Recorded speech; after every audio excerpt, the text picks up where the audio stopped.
SoftBank has a new AI that makes angry customers not sound angry. And it's to save the nerves of the people who are working in the call centers. And it reminds me of pharmaceuticals that only treat the symptom. And it's called emotion canceling.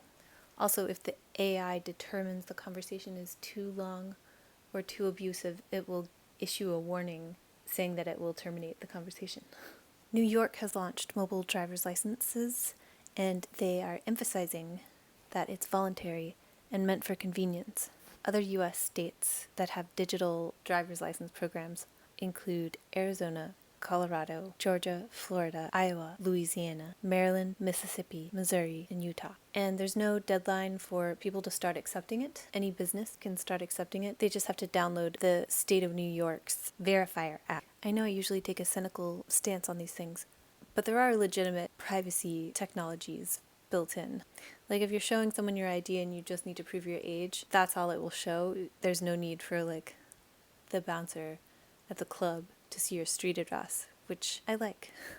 MasterCard has announced that it plans to phase out manually entered credit card number payments in Europe by 2030. And it will be a token situation. That's everyone's new reality. And I guess it's going to hit Europe first.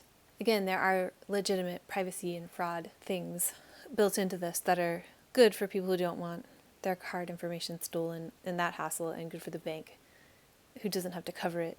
So on top of the legitimate privacy and fraud concerns, there's more concern about privacy between you and the credit card company and the credit card company and whoever they sell the data to, and then between you and whoever you might need government or investment social impact assistance from. Anyway, I'm cynical, but there are parts of it that are good. So do you remember Clearview AI? They were a facial recognition company. They got a lot of heat for stealing everybody's faces off the internet and using them for law enforcement purposes, dystopian law enforcement purposes. There's a class action lawsuit that is like an invasion of privacy thing, and instead of paying money to the class, Clearview suggests that they give the class a stake in the company. So Clearview is offering a 23% stake in the company to the class. And the class is anyone in the United States who has had a photo publicly posted to the internet. So imagine the results you could get from a groundswell of people in the United States taking a stake in Clearview and then rapidly promoting facial recognition technology.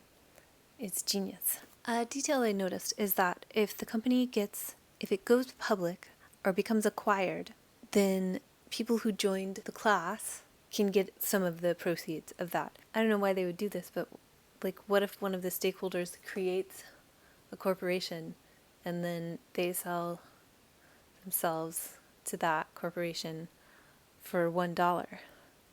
There might be some part of that I don't understand. It might not be as crafty as I think. So an AI-generated citizen, a chatbot, is trying to run for mayor in Cheyenne, Wyoming. And the man who made the chatbot is calling himself the bot's meat puppet. And he says that the chatbot is going to do 100% of the voting on these big, thick documents that I'm not going to read and that I don't think people in there right now are reading, which is fair. The fair part is my commentary. They asked the AI what the AI thinks about all this, and it said, "As an AI, I bring unique strengths to the role, such as impartial decision-making, data-driven policies, and the ability to analyze information rapidly and accurately. However, it's important to realize the value of human experience and empathy in leadership. So ideally, an AI and human partnership would be the most beneficial." For Cheyenne, Wyoming, the AI said, "This unique approach could pave a new pathway for the integration of human leadership and advanced technology in politics."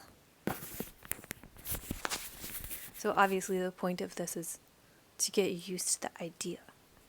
So there's an Excel World Championship in Las Vegas, and they're like really investing a lot in making this a big deal, which I like for the future. I'm just reading this from the article from The Verge.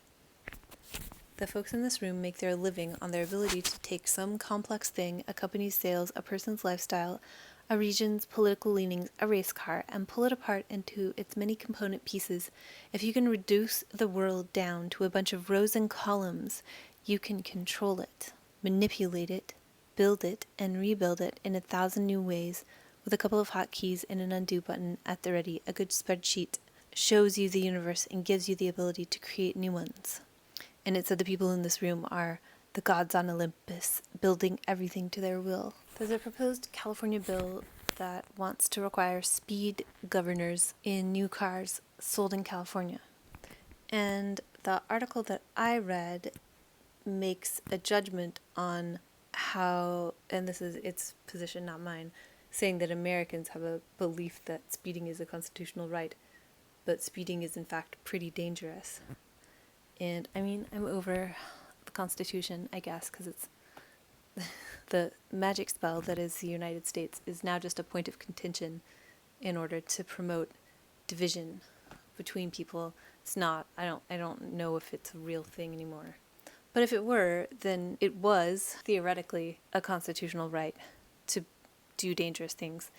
I guess, though, like, it puts others in danger, so there's that. But this paves the way for, like, knives are dangerous. Are we going to have knife nannies? I guess all I'm talking about here is the language that keeps being used in a lot of media that argues with itself. It, like, argues both sides with itself and comes to a conclusion and takes a side that's, like, the side you're supposed to take. And then from Axios, they talked about, like, what are the takeaways of a giant healthcare ransomware catastrophe. And something they learned was that they used a set of stolen credentials.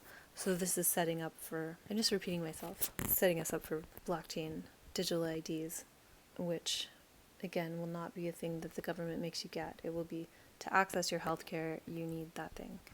To have fun on this game you're playing, you need that thing. Did I mention last week that there are Roblox gamers that are hired by IKEA to be IKEA employees within Roblox? And in the most grandest finale, Uranus and Taurus news, biotech companies are trying to make milk without cows, according to the MIT Technology Review.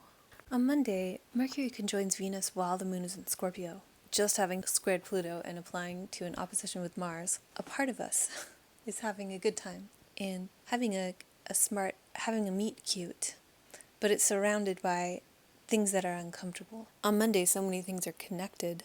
The moon is opposing Mars and ruled by Mars, and Mars is ruled by Venus. So the main thing, it's early Monday morning, Mercury conjoining Venus. And this has, like, some sort of influence on irritation later in the day. So this could also be stuff that happened Sunday night. And on Tuesday, thankfully, we can process all that because the moon just trines Saturn. So the fallen moon trines Saturn in Pisces, so it's like moldy. Saturn can help. It's Saturn in Pisces, but maybe Saturn's influence can help dry things out a little bit. And the moon's also applying to Uranus at night on Tuesday, so we have a very, like, nose to the grindstone or to the whetstone on Tuesday, and the moon in Scorpio opposes Uranus and Taurus. So biotech companies are making milk without cows. Wednesday is a little more triumphant and fun. The moon moves into Sagittarius in the morning if you're on the West Coast, in the afternoon if you're on the East Coast of North America. On Wednesday, the moon sextiles Pluto in the afternoon, and at night the moon opposes Jupiter. I always like days where the moon is like applying to an aspect with Jupiter all day, even if it applies to other stuff during that day. I always appreciate moon Jupiter at night because the whole day is sort of culminating towards something nice. I guess any benefic. I guess Venus too. Anyway, Wednesday the main things are the moon moves into Sagittarius, sextiles Pluto, and opposes Jupiter. On Wednesday, we're enthusiastic about our robot overlords. Thursday brings a lot of shifts. First, the moon squares Neptune. So the moon can join Neptune sometime in March. There might be a conflict between, like, something stressful and difficult to deal with in terms of the Gemini part of your chart and the Pisces part of your chart, and coming up against things you can't normally see, or how you might hoist yourself by your own petard. That's not really great symbolism for water and air stuff happening, but maybe it is. Not having an awareness of something. This might even be sort of a thing that's drawing nigh on Wednesday, but Thursday opening with like some kind of discomfort or trouble or stress around awareness of something, whether that's something being hidden or something you refuse to look at. The sun moves into the sign of the moon, Cancer, on Thursday. So Thursday is the summer solstice. It's summer. If you're in a sun-ruled year, this is going to denote a significant shift. When you look back on this year, if you're in a sun-ruled year or if you're a sun-ruled native, there should be a pretty clear delineation between the themes of the season spring and the themes of the season summer, unless you're in the southern hemisphere, in which case it's winter. The moon also squares Saturn on Thursday night, so the whole day could have like a heaviness. You might just like have a headache. What might have been peaceful and grounding feeling on Tuesday has like it's kind of annoying by Thursday. And Friday, so this applies to Thursday, even though you might not be in an amazing mood on Thursday, but on Friday morning we have Mars, or Mercury sextile Mars. It's Mercury in the sign of Mars's fall, sextiling Mars in the sign of its detriment. You might have to like wringing this out pretty hard to extract the benefits, but the benefits could be along the lines of like a beneficial, vigorous little argument, or just kind of like hashing out something, or you're at the blackboard, you got to figure something out. Someone once told me that Albert Einstein had a thing about like being at the blackboard sometimes, and then sometimes having to be on the bike. And Friday is a day for that, for navigating those, like sometimes you're at the blackboard, sometimes you're at the bike, you're on the bike. It's not the world's most triumphant sextile of Mercury with Mars. Mars in Taurus, and it just turned summer in the northern hemisphere, where you could, in the northern hemisphere, make hay while the sun shines. And the moon squares Neptune later that day, so kind of an echo of what might have been difficult starting out Thursday or at the end of Wednesday. Your evangelism around something gets lost by wanting to integrate it with all of everything, the oneness of the universe. But Friday night, the moon moves into Capricorn, or Friday late afternoon if you're on the west coast of North America. And then we have the full moon in Capricorn. So an energetic Friday night, although like a Friday night that does the math. Friday night, you're using your big calculator on your iPad. And in astrology, we can look at lunations in 6-month increments. So the dark moon in Capricorn was back on January 11th. So was anything in some part of your life was like starting over, or some new component of that part of your life, the Capricorn part of your life, there was like some new facet of it that was getting started, or some new chapter, and now that's coming to fullness. And we have 2 full moons at Capricorn this year. So the next full moon after this one will also be a full moon in Capricorn. That's on July 21st. So you get kind of a do-over. You get to use this Capricorn moon. Like, moon is the activator of the zodiac, so it's going through and making things real. That's an interesting thing. Interesting similarity between the moon and Saturn, whose signs are opposite each other, and normally we think Saturn is not so conducive to moon stuff, but they both make things real in different ways. And a full moon in Capricorn, Saturn's earth sign, is going to highlight that dichotomy. That's not really the word I want to use, but that's the only word I can think of. Because a Capricorn, the moon is in detriment in Capricorn, but a Capricorn moon is good at making things real, and usually pretty good at being uncomfortable. Not necessarily because it likes it, but can tolerate it in exchange for what can be accomplished through being uncomfortable or sacrificing bodily needs, which I don't recommend, but sometimes that has to happen, which is unfortunate. But sometimes it might be like lazy to like put up with accepting conditions where you're not taking care of yourself in order to get something done.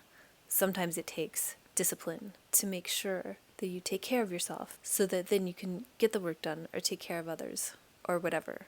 I've gone through my own journey of like completely sacrificing my body in order to get the work done. And in the end, your body is the greatest, it's always the greatest investment you could possibly make. Your health. So Capricorn moon. Saturn concretizes, makes things real. The moon is the activator of the zodiac, brings things into manifestation. They're similar, they're the same but different. So full moon in Capricorn, part 1. Look back at January 11th. And during the dark moon in Capricorn, back in January, there were some headlines about commercial entities wanting to do missions to the moon to put human remains there. And a spokesperson for the Navajo Nation talked about how deeply disturbing his people found it. And I talked about how deeply disturbing I found it. This moon also roughly opposes Venus. It makes a wide sextile to the Mars-Mercury sextile. Saturn is the planet of death, and I remarked back on January 11th that this is like putting human remains on the moon is a very dead materialist way of thinking, where like everything is dead matter. Nothing is meaningful. It's all just, we have the capacity for deep pattern recognition for absolutely no reason, just to confound us, not for it to be useful for us in any way, not because it's significant. But the influence of Venus here can bring something a little more sweet to this full moon, whereas the dark moon, that's the moon without light, and we're like, there are humans trying to do something weird with our light reflector body in the sky, with dead bodies no longer reflecting the light. This Venus is the light. There's so much more light here. Venus is a beautiful light reflecting planet in Cancer, where she has triplicity, dignity. We can have a lot of snacks in our cozy house, and whatever is coming to light or coming to fullness, we can have a little private reception at home with refreshments. At least there's something nice about this one. If something has come into being more prominently since January 11th, and this full moon is opposing Venus, although it's also making contact with Mars in detriment and in Mercury. You could just like make it a point to celebrate yourself or whatever this thing is. Be a little intentional about doing that. It could be worth it. Sometimes we don't consider it worth it to celebrate ourselves or to do something nice for ourselves. But Venus in the sign of the moon during this full moon might make it a little more possible to bring our attention to that. So Saturday is processing Friday. Saturday is kind of the full moon also, because the moon opposes Venus, trines Mars, and opposes Mercury. So all the planets